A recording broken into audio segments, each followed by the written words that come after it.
Alors aujourd'hui, on va découvrir un personnage qui aussi a une vie très brève, c'est Paul Linthier.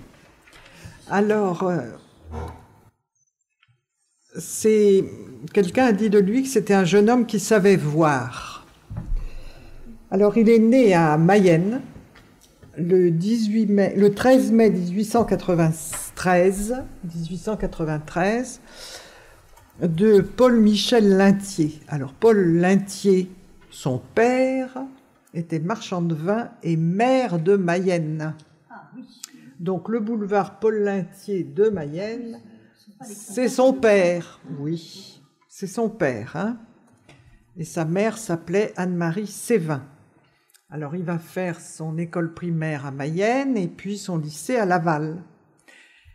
Et pour ses études supérieures, il va partir à Lyon, parce qu'il fait des études de droit et qu'il a un de ses oncles qui professe à Lyon. Donc, ses parents l'envoient chez son oncle Édouard Lambert, qui enseigne le droit à Lyon. Et là, en 1911, il fonde et anime une petite revue littéraire, le Lyon étudiant. Donc déjà, il était porté vers l'écriture. Et il va rencontrer un certain nombre de personnages de la même génération que lui, dont un futur écrivain, Henri Béraud. Et c'est grâce d'ailleurs, je pense, à Henri Béraud qui a dû s'entremettre auprès d'Édouard Herriot. Il a une rue, alors il y a une rue Paul Linthier à Lyon, et c'est le Paul Linthier dont je vous parle. Hein? Donc il a sa rue à Lyon. Et voilà ce qu'en disait Henri Béraud, qui va préfacer en 1917 l'un de ses livres. Nous nous rencontrâmes lorsqu'il atteignait 19 ans. Il était étudiant. Je labourais les garrigues du journalisme provincial. Le hasard d'une polémique faillit nous affronter sur le pré. Tout de suite, nous fûmes inséparables. Chaque jour, nous retrouvait ensemble par les rues, les quais, les faubourgs d'une austère et pluvieuse cité. La littérature faisait l'ordinaire de nos propos. De lui à moi, les opinions et les goûts de deux générations se communiaient, et nous nous aimions comme s'aiment deux poètes dans les romans de 1830. Voilà. Donc, voilà ce que Henri Béraud dira pour préfacer l'un des livres de Paul Linthier. Alors, donc 1911 de Lyon étudiant et 1913, il va publier un recueil de nouvelles qui s'appelle Un croquant.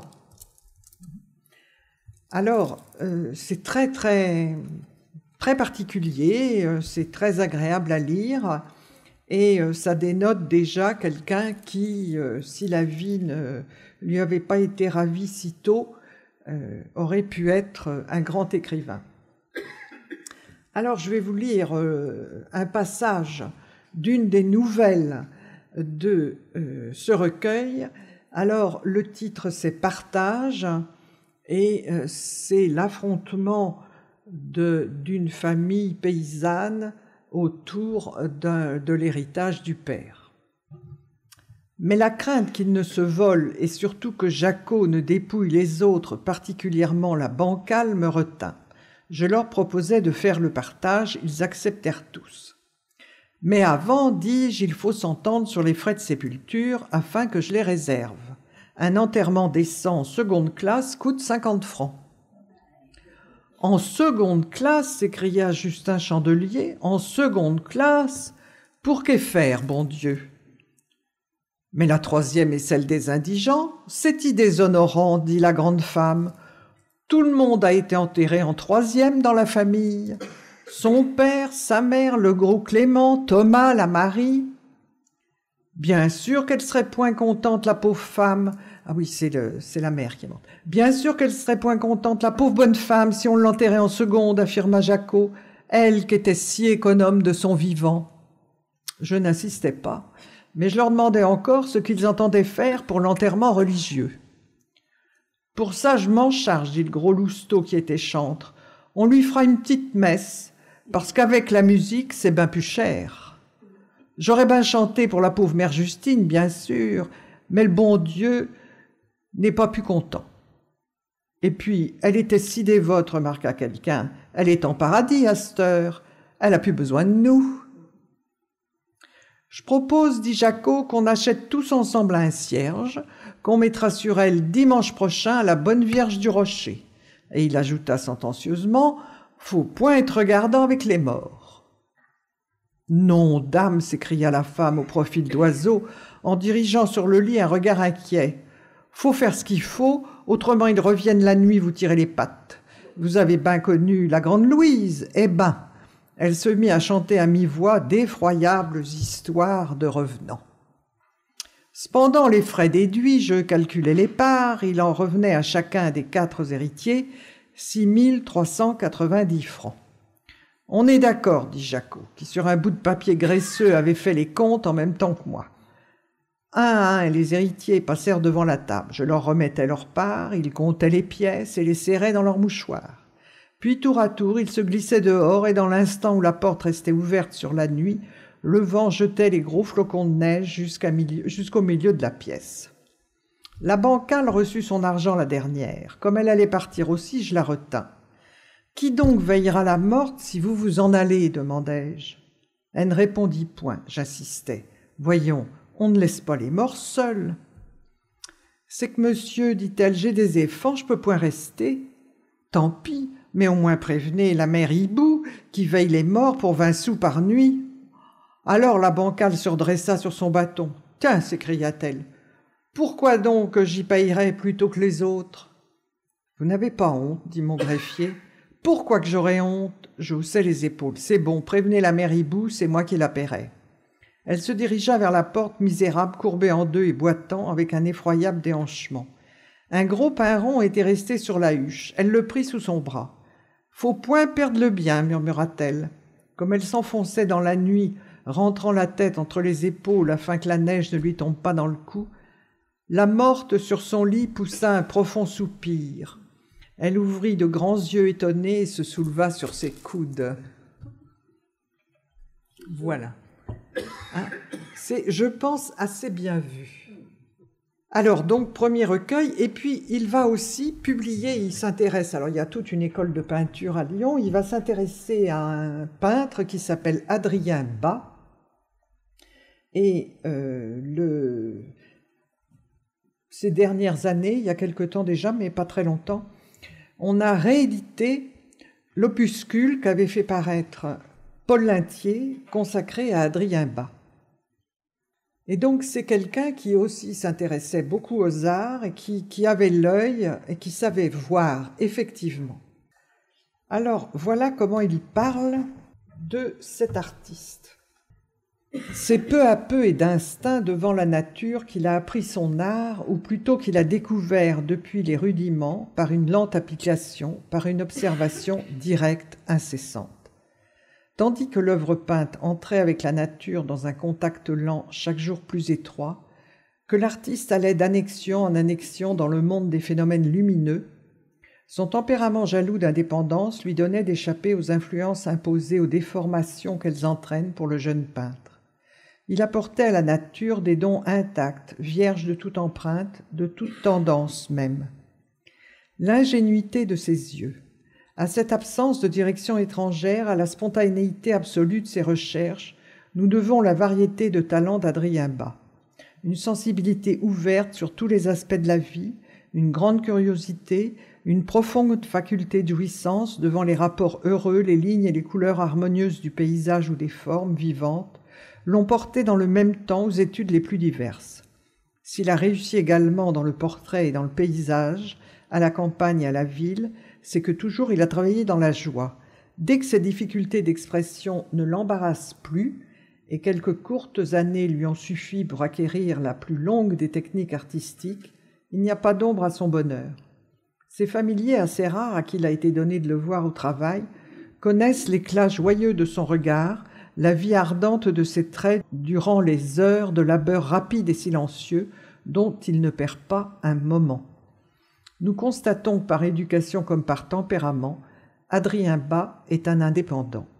Mais pour étranger qu'il soit aux influences artistiques ambiantes, le peintre n'en vit pas moins dans son temps et par lui.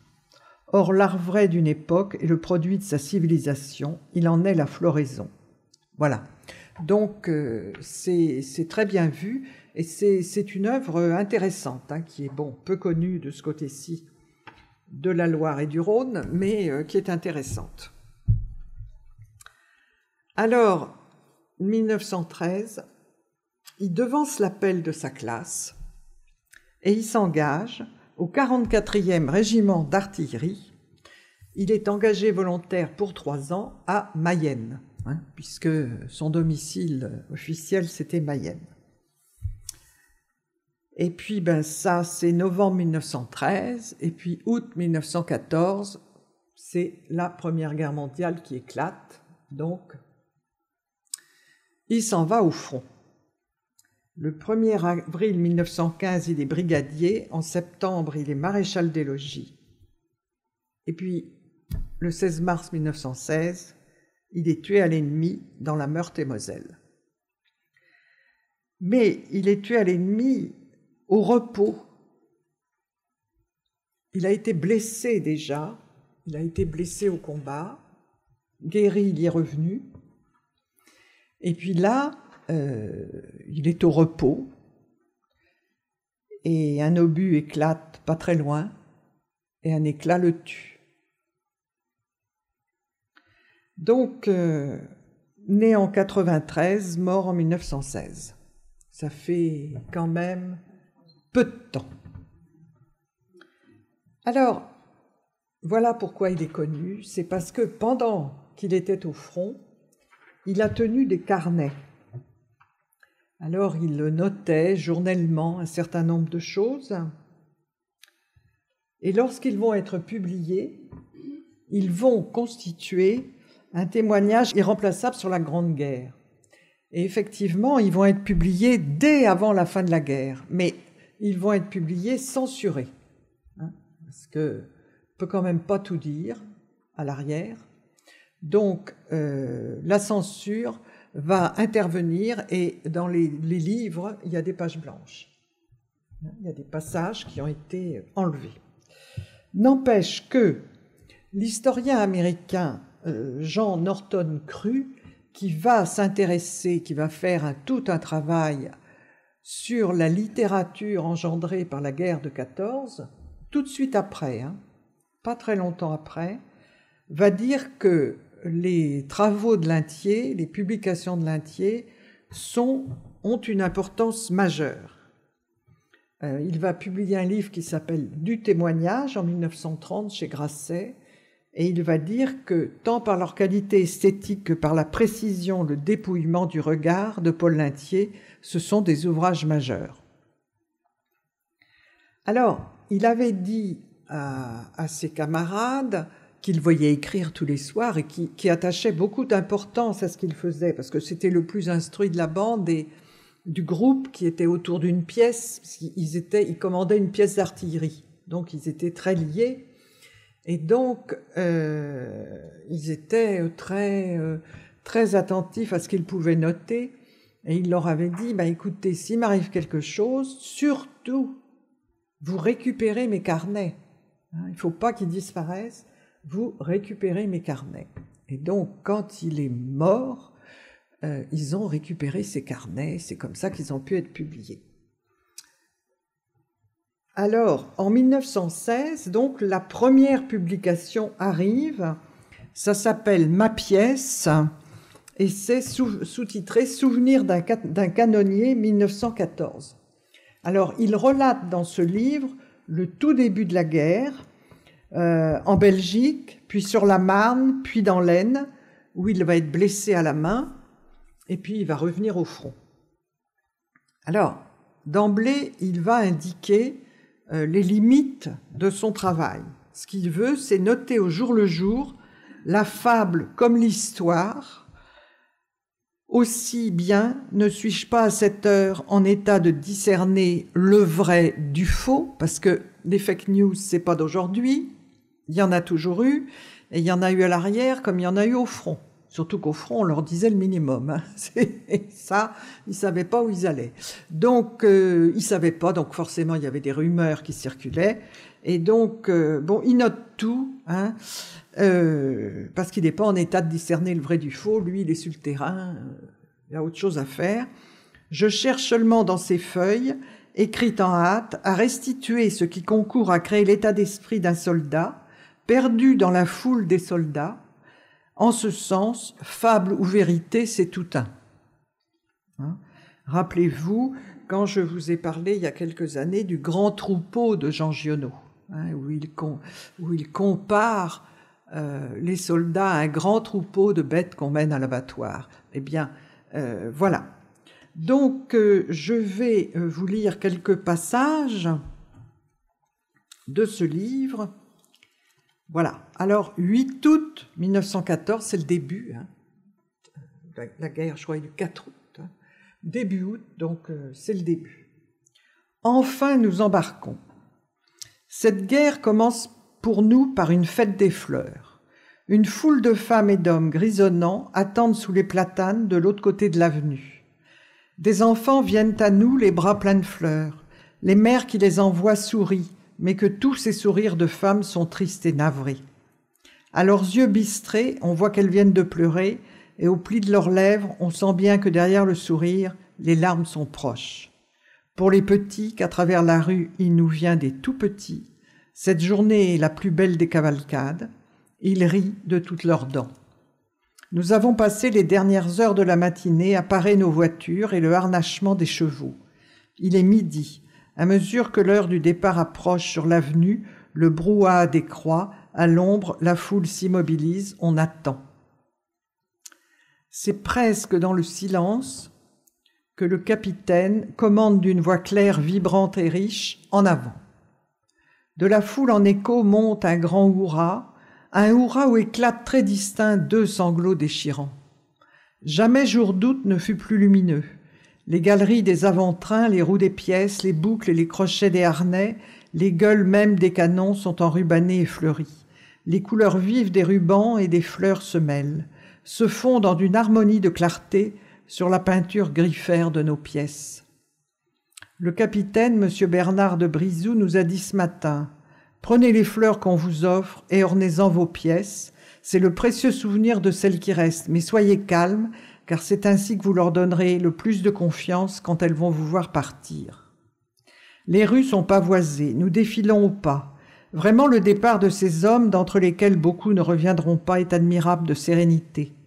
Les canonniers sourient, immobiles sur les coffres ou abandonnés au pas des chevaux. Les femmes sur notre passage ont des gestes tragiques d'adieu. Nous sommes émus, mais c'est plutôt l'émotion de ce peuple tout entier dans la rue qui nous gagne qu'une angoisse venue de nous-mêmes. L'embarquement au dock est facile, à quai. Les servants hissent le matériel sur les trucks, il fait chaud, ils ont mis bas leurs vestes et rouges, les épaules aux roues des pièces, ils coordonnent leurs efforts au commandement, au ferme. Des chefs de pièce qui, monotones, se répètent en écho interminable tout le long du train. Les conducteurs ont beaucoup de peine à faire entrer les chevaux dans les fourgons. Les vieux chevaux de batterie connaissent la manœuvre, mais les chevaux de réquisition résistent. À 2, on leur passe un surfait à hauteur des fesses et on les pousse de force sur les passerelles. Une fois dans le fourgon, il faut encore les faire tourner, les serrer pour qu'ils en tiennent 4 de chaque côté. C'est alors un vacarme infernal de sabots ferrés sur les planches et contre les parois de bois. Les bêtes, enfin installées et maintenues en place avec des cordes à poitrail, les gardes d'écurie établissent dans l'espace libre entre les 2 rangées de chevaux qui se font face, les harnachements et le fourrage pour la route. Lorsque le train démarre, j'ai comme un éblouissement. Il me semble que quelque chose se rompt dans ma poitrine. Une brève angoisse m'étreint. Reviendrai-je ? Oui, oui, j'en suis sûr. Mais pourquoi en suis sûr ? Conéré bélier, je suis assis sur une balle de foin entre mes 8 chevaux. À tout instant, malgré mon fouet, il happe le fourrage et soulève mon siège. La porte du wagon est grande ouverte sur la campagne ensoleillée. C'est bien écrit, hein. Et c'est très précis. Ouais. Alors, je vais vous lire un autre passage. C'est au Mans. Au Mans. Oui, oui. Le régiment était à Mayenne et puis il a été amené au Mans, puis au Mans, ils ont pris le... Alors, samedi 15 août. Toujours le même silence le long des lignes. Cela dure depuis 4 jours déjà. Qu'est-ce que cela signifie? Pour nous autres pions sur le grand damier, cette attente est vraiment angoissante. Elle inflige à nos nerfs cette tension douloureuse qu'on éprouve parfois lorsque l'orage, couvrant le ciel, on attend la seconde où il va éclater. Vu le général Boel, son auto s'est arrêtée tout près de notre parc, sur la route. Le général est un homme au trait fin, au regard gai, au visage jeune, sous la blancheur des cheveux et de la moustache. Le goût antique des trophées de guerre n'a pas diminué. On entoure un cycliste qui apporte de Mangienne 2 sacs allemands en peau de vache et un Moser. Il est surprenant de voir combien l'instinct se débride vite en campagne. Presque tout de suite, le civilisé s'efface. Les rapports d'homme à homme deviennent plus rudes. Le besoin de se faire respecter passe au premier plan des préoccupations. On ne s'affirme pas implicitement cette nécessité, mais on agit comme si on l'avait fait. Par ailleurs, le sens de l'autorité se transforme. Celle que le chef tire de son grade diminue, tandis que celle qu'il doit à son caractère croît en proportion. L'autorité n'a qu'une mesure, la confiance des hommes dans la valeur du chef. Ainsi notre capitaine, M. Bernard de Brizou, en qui même les plus frustes d'entre nous ont reconnu, sous un grand charme de politesse et de bonté, une intelligence et une fermeté rares, grâce à cette confiance, exerce sur tous un ascendant sans limite. Pourtant, sa personnalité de chef ne s'impose point dès l'abord. M. de Brizou ne commande jamais, il donne ses ordres sur le ton de la conversation. Mais, officier d'une distinction et d'un tact inné, vivant dans l'intimité des canonniers, il reste toujours le capitaine. On ne sait s'il est plus aimé que respecté ou plus respecté qu'aimé, et les soldats se connaissent en hommes. Dans les rapports rudes et mâles des artilleurs entre eux, il reste une grande place pour les vraies amitiés, seulement elles se font plus rares. Les liens de simple camaraderie, de quartier disparaissent ou s'affermissent en de véritables pactes inexprimés de dévouement. Le ressort est toujours ici plutôt l'égoïsme que le besoin d'affection. On sent la nécessité d'avoir tout près de soi un homme dont on puisse toujours attendre du secours, comme à qui on est décidé à en apporter en toutes circonstances. Dans les liens qui s'établissent ainsi très solidement, sans parole, il y a nécessité d'un choix. Les affinités de caractère ne les engendrent pas seules, on évalue dans l'ami sa valeur de sauveteur, son courage et aussi sa vigueur. Ah ben oui, il était très cultivé. Oui. Ah oui, mais c'est quelqu'un qui promettait beaucoup. C'est certainement le plus... il était étudiant en droit à Lyon, donc c'est certainement peut-être celui, hormis l'officier, là, celui qui a le plus d'instruction. Mais il est très fin observateur. C'est pour ça que Béraud dit qu'il savait voir. Hein, et il l'exprime très très bien. Voilà.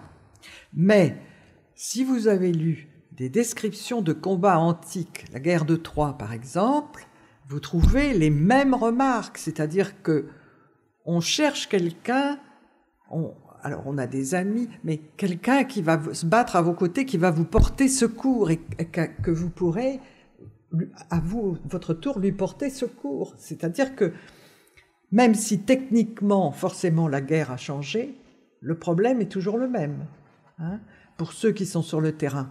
C'est très différent d'être dans un avion ou d'être très loin comme aujourd'hui, où on peut faire la guerre avec des drones, c'est-à-dire qu'on est à des milliers de kilomètres, on appuie sur un bouton et la charge explosive, hein, que les types qui sont sur le terrain, par exemple en Ukraine.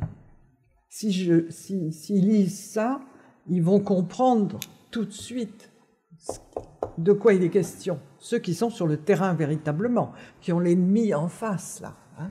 Voilà. Ça, je trouve que c'est parfaitement bien vu. C'est parfaitement bien vu. Alors là, on a avancé un peu. Là, c'était les débuts, les tout débuts. Et là, on s'approche de la Marne. Donc, c'est une guerre de mouvement. Hein. Donc, il y a la guerre de mouvement au début, puis après, on a appris ça à l'école, il y a la guerre de position, où ils vont être enterrés des deux côtés, dans des tranchées, puis ils vont plus bouger. ou bouger pour gagner des quelques mètres qu'ils vont reperdre et ainsi de suite. Là, non, là, ils viennent, le front bouge énormément, puisqu'il commence en Belgique, dans le nord, et puis ça descend, ça se rapproche de Paris, puis ça repart. Ils sont en mouvement, mais eux, ils ne savent pas. Ils vont où on leur dit d'aller. Hein. Donc, voilà. Alors, voilà, nos batteries ont ouvert le feu. Tout de suite, le même délire trépidant s'empare des hommes et des canons. Les pièces sont des monstres hurlants, des dragons en démence qui, à pleine gueule, vomissent du feu à la face du soleil, dont la chute s'achève dans un somptueux crépuscule d'été. Les douilles s'amoncellent et fument. Là-bas, on voit les hommes se débander, courir, s'écrouler en morceaux. Des hauteurs qui dominent Nanteuil et d'où l'on pourrait compter nos pièces, aucune artillerie ne répond. Longtemps le massacre continue. Ah, ils n'iront pas à Paris, ceux-là. La nuit vient. En ordre, les régiments de ligne se replient par le fond du vallon dont nous occupons une des pentes. Des chasseurs à cheval passent au trot, puis toute une brigade de cuirassiers, c'est la retraite. Nous sommes battus, l'ennemi marche sur Paris. Le soleil n'est plus qu'un croissant sur l'horizon. Les cavaliers allant vers Silly disparaissent dans la poussière qu'ils lèvent. Nous tirons toujours, couvrant de mitraille la plaine de betteraves, où çà et là des hommes bougent encore. Cessez le feu. On n'a point entendu, ou point voulu entendre. 3 pièces tirent encore. Il faut que le commandant répète l'ordre en hurlant. Les hommes s'épongent, rouges, suants, les bras croisés, debout derrière leurs pièces, sans parler. Ils contemplent ces champs dont pas un pouce n'a été épargné. Nous attendons maintenant l'ordre de battre en retraite à notre tour. C'est un ordre de passer la nuit ici qui nous vient. On nous envoie un bataillon d'infanterie de soutien. À 200 mètres du parc qu'il a fallu former sur place, les fantassins se déploient en tirailleurs et s'immobilisent sur le champ. En avant, on dit qu'il ne reste aucun élément français. Nous sommes à la merci d'une attaque nocturne de cavalerie. Ça, c'est au mois de septembre. Donc, les choses évoluent. Alors, il va décrire ce que c'est qu'une batterie. Donc, il sert à la 11e batterie du 44e RAC.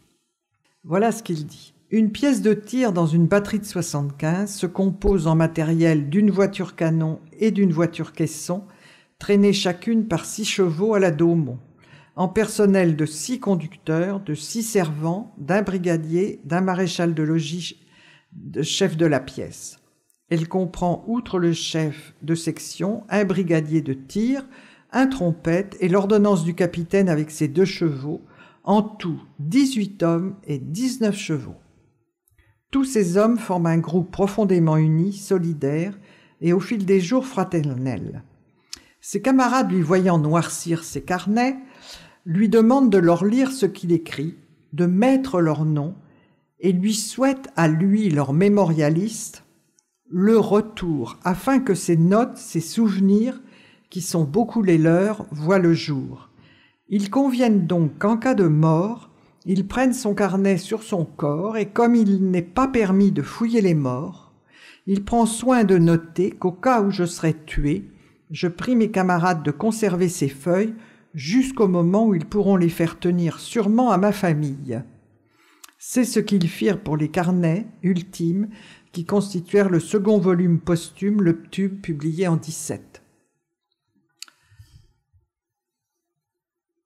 Alors, le début que je vous ai lu était en Belgique. Après la Belgique, il va se trouver dans le secteur de la Marne, et le 7 septembre au soir, 1914, il écrit ce qu'il voit. Qu'il est poussé contre un mur d'enclos de château, une auto, tout feu éteint, fendant la masse des attelages, jette contre moi un flot confus d'hommes et de bêtes dont la pression m'écrase contre la pierre.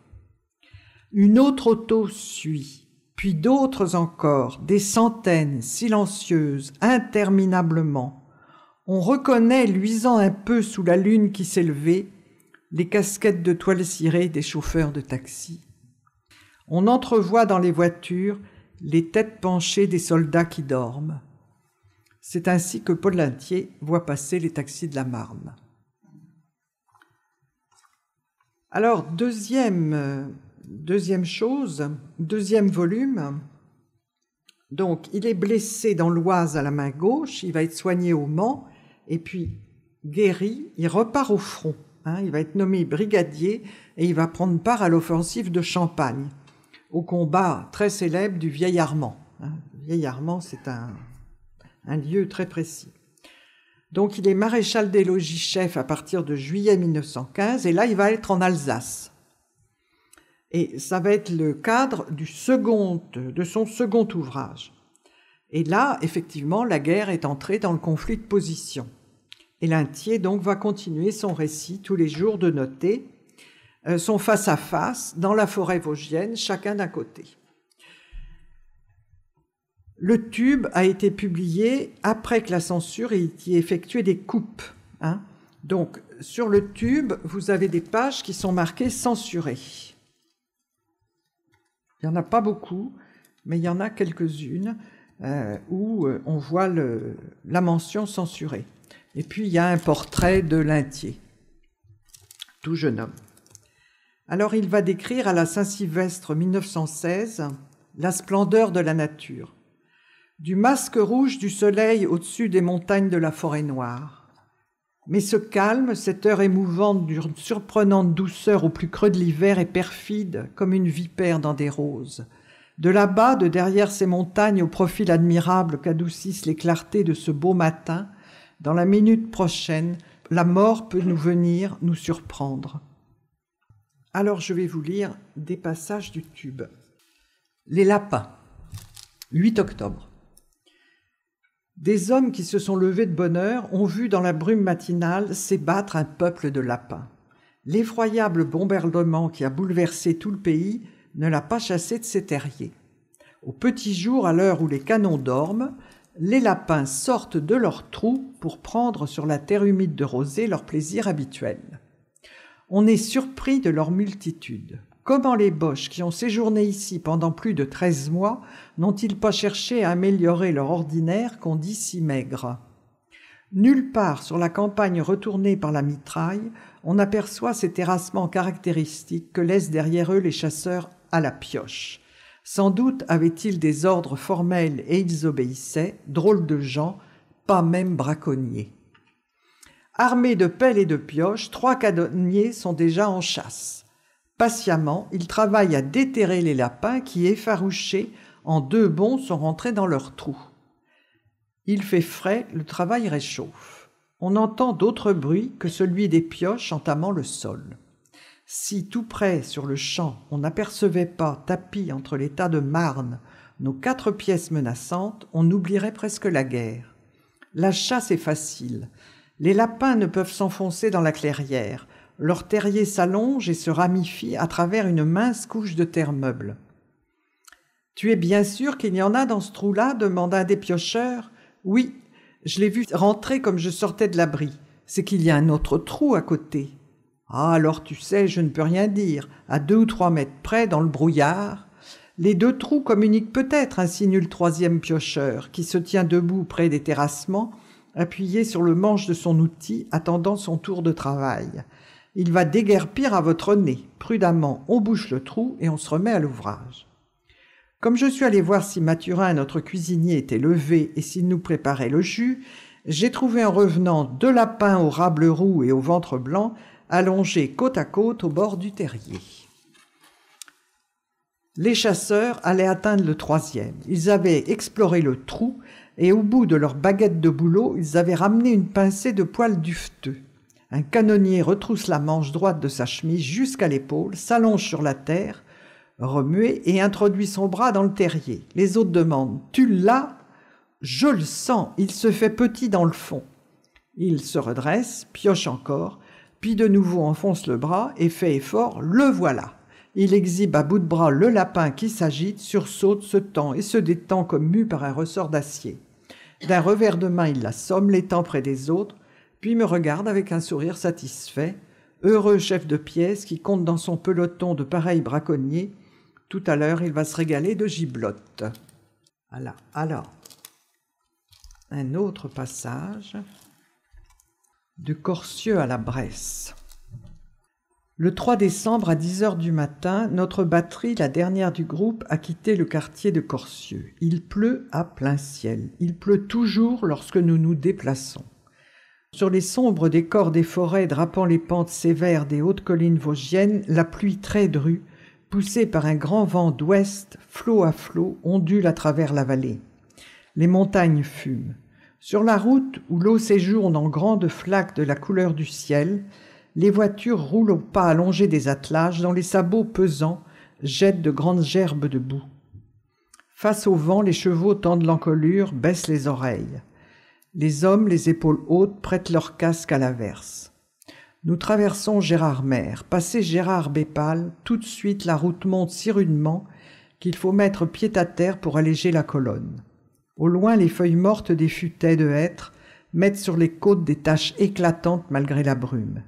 Des flancs de la montagne, de ces prairies, des éboulis monstrueux où sur le granit la mousse humide prend des teintes somptueusement veloutées, de partout l'eau sourd à flots, jaillit, bouillonne, s'épanche en cascades qui marquent les monts de grands sillons d'écume. Le bruit de ces eaux est si impérieux qu'il ne permet plus d'entendre le roulement des voitures. Le vent apporte des odeurs de résine mêlées à des parfums de source. À travers la forêt, la route ouvre de fantastiques perspectives de colonnades, et les nuées qui traînent jusqu'à effleurer les bois n'en diminuent point la majesté. Des pentes ardues, les fûts des sapins, jaillissent d'un même élan, droit, si haut, qu'il ne semble point que les robustes piliers des hautes voûtes noires aillent en s'amincissant. Les brumes où se perdent leurs cimes semblent encore grandir ce peuple de géants immobiles. Je ne sais pas pourquoi ce paysage, sombre sous le brouillard épais, m'emporte dans les régions féeriques des contes du Nord, ni pourquoi ces grands arbres dont les basses branches chargées de lichens sans chevelure grise lentement s'agitent au vent, m'émeuvent comme des spectateurs. Hommes, chevaux et canons, cette artillerie défile écrasée et infime, rapetissée jusqu'au ridicule, par la majesté de la forêt. Ça aussi, c'est un beau morceau. Dans les rares moments de repos, qu'est-ce qu'ils faisaient? Ils écrivaient déjà pour donner des nouvelles, le peu de nouvelles qu'ils pouvaient donner, parce qu'il ne fallait pas pouvoir les situer, il ne fallait pas qu'ils disent trop de choses. Ils écrivaient. Il n'y a pas de téléphone portable, il n'y avait rien. Donc ils écrivaient. Et lui avait pris l'habitude de ça, de noter leur vie quotidienne. Au mois de mars, donc 1916, il note le caractère de fastidieuse uniformité de la guerre actuelle. Le danger, la mort se présentent à peu près toujours de la même manière. Rien ne ressemble tant à un obus qu'un autre obus. Et lorsque le risque devient moins immédiat ou que la menace fait rémission, comme notre existence est plate, exempte de tout imprévu. Le retour brusque du danger, le frôlement de la mort, même n'est plus de l'imprévu. Certes, l'ennui n'aura pas été un des moindres maux qu'aient connus les soldats de cette guerre. Voilà. Et malheureusement, 2 jours après avoir tracé ces lignes, il est tué par un éclat d'obus. Et donc, ils vont être publiés en 1917 avec une préface d'Henri Béraud, et il va être inhumé à Faux, en Meurthe-et-Moselle. Mais ses restes vont être ramenés par sa famille après, au début des années 20, à Mayenne, et il est enterré au cimetière de Mayenne. Oui, c'est des tombes très reconnaissables. C'est les tombes de la famille Lintier avec des colonnes brisées. C'est très beau comme monument, et il est là. Il a été ramené, donc il est enterré avec les siens. Bon, il faut dire qu'il est mort au repos, donc on a pu l'identifier tout de suite. Il n'est pas mort sur les champs de bataille, bouleversé par les éclats d'obus. Donc lui, on l'a retrouvé entier, et bon, il a été, on va dire, égorgé par un éclat d'obus. C'est ça qui l'a tué net. Voilà. Donc, c'est ce que je voulais vous raconter sur Paul Linthier. Vous pouvez trouver ces livres chez les vendeurs de livres anciens. Alors, je crois que ma pièce et le tube ont été réédités il y a quelques années. Il y a eu une exposition très importante à la bibliothèque de Mayenne sur Paul Linthier, peut-être en 2014, pour le centenaire de la guerre. Peut-être, à ce moment-là. Je ne me souviens plus, mais j'avais été la voir et la bibliothèque de Mayenne avait publié un opuscule. Alors, je vais vous lire encore ce que dit Henri Béraud, son ami. Le visage de Paul Linthier était à la ressemblance de son talent, harmonieux, vivant, clair et réfléchi. Sa jeune beauté retenait le regard. Bien qu'il allât toujours vêtu d'une méticuleuse simplicité, on le remarquait. Les glaces lui rendaient l'image d'un jeune rural assoupli par la pratique des armes, pâli aux lampes des écrits nocturnes. Des races se mêlaient en lui. De sa Mayenne natale, il héritait la carrure un peu rablée, la démarche d'un petit-fils de bleu. Mais son teint, sa chevelure, ses yeux étaient d'un Italien. Et sa personne, à la fois madrée et combative, tranchait parmi les silhouettes lyonnaises, savoyardes et dauphinoises des étudiants, ses camarades. À 19 ans, Paul Linthier ressemblait de surprenante façon au jeune Balzac de David d'Angers. C'était sous le noir bandeau des cheveux le même front surplombant, net et vertical, des yeux qui ressemblaient à des soupiraux. C'était ce nez un peu menu entre des pommettes solidement modelées. La lèvre inférieure, le cou d'athlète et le menton prolongeaient la ressemblance, de même que le geste plein de vigueur et de gravité. Il forçait la sympathie. Pourtant, il ne recherchait ni les brèves camaraderies, ni les fraternités de hasard. Mais il souriait à chacun comme on offre un cadeau, subissant sans impatience les pires raseurs et ne contrariant pas les vanités. Partout, à la faculté, dans les salles d'armes, les bureaux de rédaction, les parlottes d'artistes, les messes de sous-officiers, on se rappelle son indulgence, son urbanité. Au fond, je crois qu'il usait de douceur pour écarter les indifférents, car il était distant ou mieux solitaire. Les discuteurs l'ennuyaient et il répugnait aux logomachie. Aussi ne vivait-il vraiment qu'au lieu où, dans le mouvement quotidien, les gestes des hommes dessinent une arabesque sociale. Il était le promeneur attentif des banlieues usinières, peuplées de travailleurs bleus, qui peinent au pied des hautes cheminées rouges, des quais de la Saône qui, dans la buée trouble comme une absinthe, voient descendre de lentes barques des mariniers. Des lieux de plaisir, de vices et de sottises, des faubourgs sordides où vont des femmes pareilles à des bêtes de somme, des rues laborieuses où court l'agitation confuse des négociants. Foires, hôpitaux, théâtres, ports, gares, réunions publiques, grèves, pèlerinages, casinos, partout il poursuivait l'énorme pulsation du plaisir, du travail, de la passion et de la misère. Très tôt, il avait compris que la plus haute tâche du romancier a pour fin la notation des grands rythmes humains et l'âme complexe, compulsive et décevante des foules. Il accumulait les observations et les images, sans rien noter, riche d'une extraordinaire mémoire. Surtout, il regardait et il savait voir. C'est le don le plus rare chez l'écrivain autant que chez le peintre. L'observateur véritable s'exprime exactement, ayant suivi la formule de Jean Dolent, toujours la main de son œil. Nul ne saurait, je crois, dénier cette exactitude verbale aux livres de Paul Linthier. C'est elle précisément qui leur donne leur caractère d'intense et de terrible vérité. Voilà. Alors, Henri Béraud, son camarade, il y avait aussi Albert Londres, il y avait aussi un acteur de théâtre qui sera très connu, dont j'ai oublié le nom. Tout ça formait une bande qui cherchait de jeunes qui, pour la plupart, voulaient écrire ou faire du théâtre et qui vont se faire un nom entre les deux guerres. Bon. Henri Béraud, c'était le fils d'un boulanger de Lyon. Son père avait un magasin qui s'appelait À la Gerbe d'Or. Et donc l'un de ses premiers livres de souvenirs, ce sera À la Gerbe d'Or. Il a été ensuite journaliste, alors il est allé à Paris, bien sûr, aucun n'est resté à Lyon. Il est allé à Paris où il a fait une carrière de journaliste, de polémiste, Il était assez fort, il a écrit un livre qui s'appelle « Le martyr de l'obèse ». Il a été reporter, enfin voilà. La guerre est arrivée, Seconde Guerre mondiale.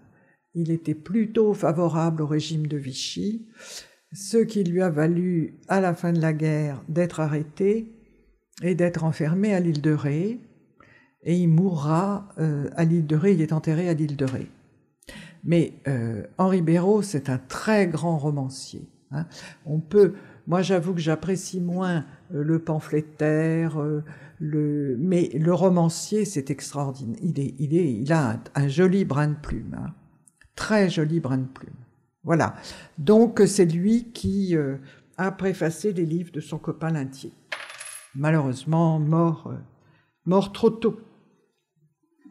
Et voilà, il raconte ses souvenirs de jeunesse dans un livre qui s'appelle « Qu'as-tu fait de ta jeunesse ?» aussi, La Gerbe d'or, « Qu'as-tu fait de ta jeunesse ?» et puis d'autres. Voilà. Voilà ce que je voulais vous dire sur quelqu'un qui est complètement oublié. Et pourtant qui mérite d'être relu, et qui a laissé, bon, quand même 4 ouvrages, mais bon, qui aurait pu certainement faire encore plus, comme Alain Fournier. Alain Fournier, même chose. Je ne sais pas si vous savez, mais Alain Fournier a fait aussi son service à Laval. Il est passé à la caserne de Laval, l'auteur du Grand Môle. Bon, pareil, c'est quelqu'un qui va être fauché à la fleur de l'âge. Voilà. La prochaine fois, ça sera beaucoup plus...